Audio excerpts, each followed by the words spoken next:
Welcome to Land Academy. I'm Jack Butala. I'm Jill DeWit. We show you how to buy real estate for half of what it's worth. And sell it on the internet really fast.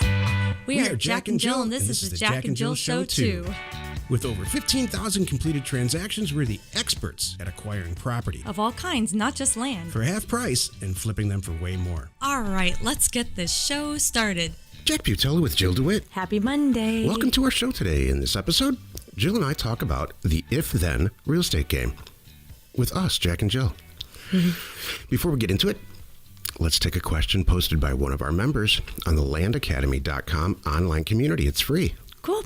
All right, Bae asked, Hi Bae. Yeah. I haven't seen her name in a while. We met Bae. Yeah, that's really cool. She asked, I have a couple of off-grid living properties, no cell phone signal. Other local property owners even put padlocks in that area. It's a great property, but people could not find it. How can I sell it? Any advice? Yeah, you know, we discussed this with member Luke Smith, was it 2 weeks ago now? Mm-hmm.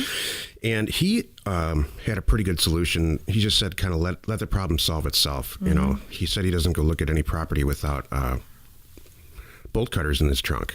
Oh, yeah. If he goes out at all. So, I mean, this came up on a deal that Jill and I recently did in Texas. And, you know, the first 3 or 4 people that went to go look at the property had the same comments. And then the person that bought the property solved it himself. Mm-hmm. And I'm not exactly sure how they solved it, but throughout the years, it's been a topic that comes up.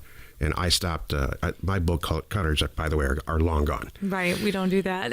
There are some people that love, and anybody who's in this business will echo this sentiment. There are some people who love not to be found. Correct. That's one of the reasons that, you know, there are the end user customers, so they'll figure it out. Yeah, and you know, it's funny, and it sounds silly, but it's true. And Luke's a great example. He'll put great descriptions in there, kind of saying like, you want to not be found, this is the property for you. Yeah. You know, kind of thing, because there really is a market for that. Jill asked me to do. I write a short column in our newsletter every week, and she asked me this week to talk about how to post property, what to say, how to title it, some things to include and not include. And so look for the newsletter if you're a member, I guess, right? It's only a members only newsletter? No, everybody who signs up.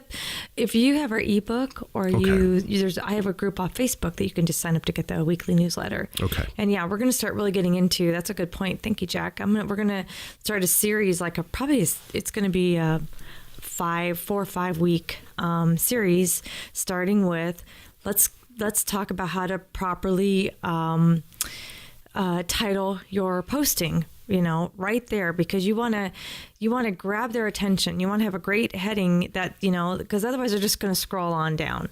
Right. If it doesn't sound like a good property and they see something else further down the list, then they're going to look at that person's posting, even though your property could be much, much better and better price. It just didn't capture their attention. I use the upside down triangle method to writing postings, and it's really, really effective. Here's a preview. The whole point to writing a title is to get the person to click on it, and then to get into the posting. And then the whole point of the posting, as you go from north to south, is to get them to buy it. So, and get them to do, let's say, more research and get interested and get excited. Yep. Here's an example. If you have a property, large acreage, let's say 40, 50, 80, 160 acres, you want that in the title. If you have a 1/4 acre property, you don't want that in the title. You just want to say awesome parcel with beautiful mountain views. Established subdivision or something like that. Homes nearby. So I see a lot of people on Landpin, which is our landpin.com, where we post all of our properties, where all of our members do. And I see some titles in there that I think I would probably rewrite. So that's how this all kind of came up. Exactly. Because we want you to sell property. Totally. Oh, and the other thing is too, Bae, about for them being able to find it, that's what GPS is for. And it's interesting that people, not everyone knows that you can, any iPhone, your cell phone, whatever your Android or not, in your mapping function, just like you put in 123 Main Street, you can put in 34.1234556 and then space hyphen 109.34 whatever, and it'll drop a pin. Land pin. That's where that came from. It'll drop a pin. Funny coincidence, right where the property is. So it's really interesting because people go, I have the GPS coordinates. I don't know what to do with this. Sure you do. Put it in. It's like an address. Yep. So it's not a hyphen, by the way, love. It's a negative. No, it's negative, but I'm just saying dash, hyphen, negative. So a lot of years ago, we put GPS coordinates and everything. A lot of years ago, I inadvertently left out the negative. Oh, we'll take you somewhere else. Yeah, it's like rural China. Yeah, that makes a difference. So, yep. So that leads me into the next point here. That leads me into the meat of the show. Cool. This is the if-then real estate game with us, Jack and Joe. The game goes like this. If you do something, in real estate, it will yield results. Mm-hmm. Want to play a game? Sure. If you send out a lot of mailers, go ahead and finish my sentence, please. You'll get a lot of people calling you back. If you send a lot of offers out, you're going to buy a lot of property. If you send offers out, then you're going to buy property. Right. If you send wrong offers out, right, you're going to get a result. What's the result? A ton of people calling you back to talk about it. Exactly. The whole theme for this week, I've decided, is in and out, overtones. These are not undertones. You don't have to read between the lines here with Jill and I, ever. It's true. This week. Yeah. You wish sometimes you could. Is about negotiation. Yeah. And here's why. We're always doing a lot of real estate deals, but one deal in particular is very large. And for some reason on this transaction, and I'm not exactly sure why, our staff is negotiating a lot. And I designed this whole thing. I didn't copy this whole business model. I designed it a really long time ago in the 90s. And it's designed for no one to talk to each other. You send an offer out with a signature block at the bottom on all the details that you ever could want. It gets signed, theoretically, if they accept it, and it comes back. Mm-hmm. And you do the real estate deal. You call a notary or you call an escrow agent, depending on how large your deal is. You get the thing done. Mm-hmm. Exactly. What ends up happening for a lot of people, especially new ones, and really even a lot of seasoned real estate people, because they've been doing it wrong for quite some time, in my opinion, there's a lot of talking. There's a lot of negotiation, a lot of back and forth. So if you send an offer to buy a piece of property for $4,000, they sign it and send it back. You might want to just give them one courtesy call and say, I got it. I'm going to send out a notary. They're going to be calling you. And that's about it. Mm-hmm. And when I do the deals myself, which is really not very often anymore, I say right there in that phone call, this is probably the last time you and I are going to speak. You'll be getting a check here this week, a cashier's check if we go the notary route. Or the escrow agent might talk. They might talk 3 or 4 times to schedule the whole thing out. But that's it. Exactly. And the sellers that we do really well with love that. Mm-hmm. I used to have a 3-call rule. Yes. And I've actually said this to people. This is. I haven't been as nice about it as I just was. I know. If we talk more than 3 times, then I'm terminating the deal. Right. So this deal in particular, our staff is just having some serious trouble, right. And I think it's the nature of the buyer and the nature of the seller. Correct. People, for whatever reason, people love to negotiate, and it's a habit. It's true. They do, and you're right. It's interesting in this transaction. A lot of it started because of the buyer. It's that this particular buyer doesn't know us, doesn't know how we roll, and apparently this is how they roll, which is not the same. So it's funny. So we're all about to kill the deal because we don't like working with those kind of people too. And I don't think that our staff. We have some very new staff, and hopefully they don't listen to this show. I don't think that I didn't properly. It's all good.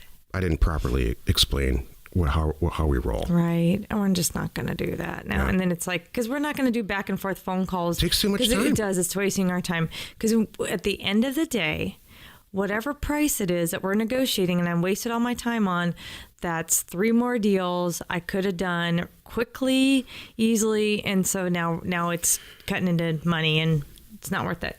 So move on. That brings me back to our title. If you send the wrong offers out, that don't have a signature block, that don't have a purchase price. We talk about this in our education programs, right down to the last detail. You're going to generate a lot of talking and a lot of negotiation. And you can't, it stops, all kidding aside, it stops you. We're in a volume business, right? We buy property really inexpensively, but we also sell it really inexpensively. We just aim to double our money. That's it.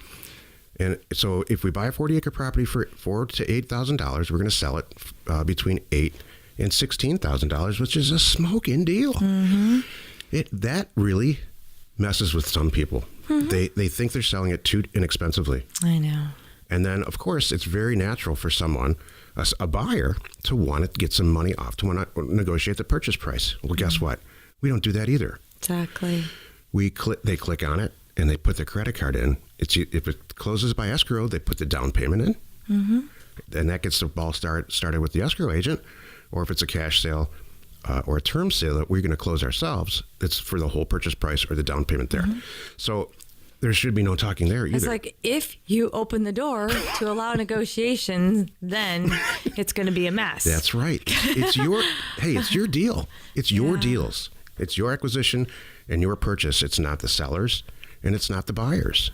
You're the owner. You know what's interesting, Jack, is I've seen this happen in people in our group when they're nervous and they're new. And I've seen people so shocked. And here's an example. A person several months ago that was getting nervous about this property. Like, it was not even a month. It was just 2 weeks, and they're worried, thinking it should have sold overnight, and they're stressing about it. So they accepted, next person that came along, they accepted a price they weren't really happy with, but they did it anyway. And then 2 days later, the floodgates open, and there's 3 people that would have paid their original asking price, and they're like, shucks, I should have waited. I'm like, yeah, see, that's the thing. It's true. Don't get nervous. You got to stand your ground and hang in there. You got to make sure a lot of it is reaching the right people. It's priced correctly. Sit tight. Don't negotiate because you're nervous and you think you have to take the first offer. We've left nothing to chance here, Jill. That's perfect because, we've been doing this since the 90s, 15,000 completed purchases and sales. And we've generated over $20 million, all right, from one investment a long time ago. And now we've got a couple hundred plus members who are doing the same thing. And they're almost without exception. The ones who aren't doing it they got unfocused, or they veered so far off of what what we're showing them how to do with that. And this is included in that. They're negotiating so much or veering so far that it's not working. So I've done this all the wrong way. Yeah. This is the right way now. This is 15 years of experience. I like this if then. We should walk around. I want to walk around doing this in life today. If you take me to the whatever, I don't know. If you pick a horrible, gory movie, then you might find me sitting there with my eyes closed, not having a good time. If you take your wife to the wrong movie, then you will pay. No. Silly. I was just going to say, because it's like, if you go rogue and think you've got a better way of doing things, then you might not have the success that we have. You know what I mean? So here's the takeaway. This whole system is designed for you to not talk to anybody. It's kind of true. And you're always going to run into people who want to talk about it a lot. And the reason is very simple, and I understand it. That's the way it's been being done forever. Right. Now with the internet, the internet hasn't completely kicked in yet. At least for our generation, maybe for the one before us, maybe the kids understand it better. Right. You don't have to negotiate everything. It's funny. My mom. I can't stand negotiation. My mom's getting ready to sell her home. I didn't have the heart to say anything yesterday. We were at lunch, but she was kind of talking about getting a realtor and not knowing anybody. And I wanted to say, you don't have to do that, Mom, but I couldn't. You know what I mean? We can help her. Do you know anybody that looks really honest, extremely honest, good Arizona real estate agent? No. We're going to get 5 million emails. What path did we just go down? Jack, I have to really think about that. Like, seriously. We're going to get, maybe could you imagine? Dennis. Yeah. Yeah. Maybe. I don't know. I love the guy. I think I love him because he's a little. He does things not always by the book. You know what I mean? Not in a. You know what I mean? In a good way. Yeah, different drummer. Yeah, that's what I'm trying to say. That's good. It's not like he's, not illegal or anything. Right. So anyway, that was weird. It's gonna be fine. Okay. Yeah, here comes the hate mail. Great, thanks. Well, I was thinking, we're gonna get that too. But I was thinking we're gonna get. I'm a licensed real estate agent. I'm not, but that's the notes we're gonna get. Oh, what are you talking about? It's true. That's so funny. If you're a licensed real estate agent and you're going to try to get Jill's mom's listing, don't contact us. It's good. Don't go through us.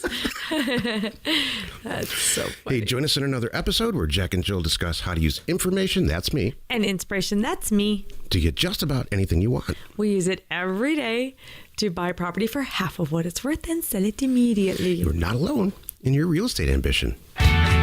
Okay, well, oops. I love this week now. Oh, because you know what? Last week was kind of a Jill rant week. Yeah, this week's kind of a Jack rant week.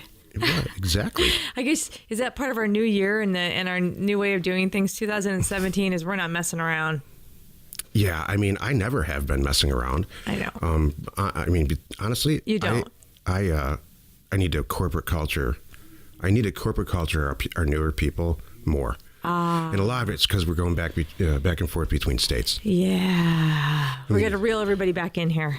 For years and years and years, really up until 16, we were all in one office together. Mm-hmm. But now that Land Academies is what it is, people actually like it, which just cracks me up still. He's silly. You're so silly. It's funny when I tell people that. Now they understand. I'm like, really? Seriously? I mean, when Jack and I put this together, who knew? I really, and I mean that sincerely. Who knew that this many people would love it? Who knew this many people could understand it? It's one thing to know your business, but to be able to properly convey what you really do and teach people, that surprised the heck out of me. And then C, the final one is how successful everybody is. That's the part that I just love. It's clear to me that there's a lust out there for this product. Mm-hmm. And it was an unfilled segment in the market. It's true. For real estate education. And I think most real estate education is a pile of malarkey. It's true. And I think we just had to, all we do is sit here and tell the truth. Exactly. All right? There's no advertising. That's right. We do things that are very unorthodox, almost all things. Like we only, the first level of Land Academy membership, they're all capped from a number. We're not going to have 7 million members. Right. On the first member, the silver membership level is there's only 250 people. We're almost there. I know. Yeah. And then that's it. We're not selling. We're going to continue to do what we do. Continue to do the show and all that stuff, and continue to help people and do the calls. And we're not going to stop any of that. We're just not going to take in any members and new members until the ones that, for whatever reason, want to leave. Mm-hmm. That's incredibly not normal. Exactly. I think everybody else in this business is like, oh, yeah, I want to sell more. I'll take $1 million. I want to sell more. I want to sell more. No, that's not how we want to keep it small. There's a reason why we're all here doing so well. And you and I both know, don't mess with it. Exactly. Yeah. Information and inspiration to buy undervalued property. We are Jack and Jill, and this was the Cash Flow from Land Show. We are the experts at acquiring property of all kinds, not just land, for half price, just so we can flip it for way more. And really fast. Thanks for listening. You are not alone in your real estate ambition.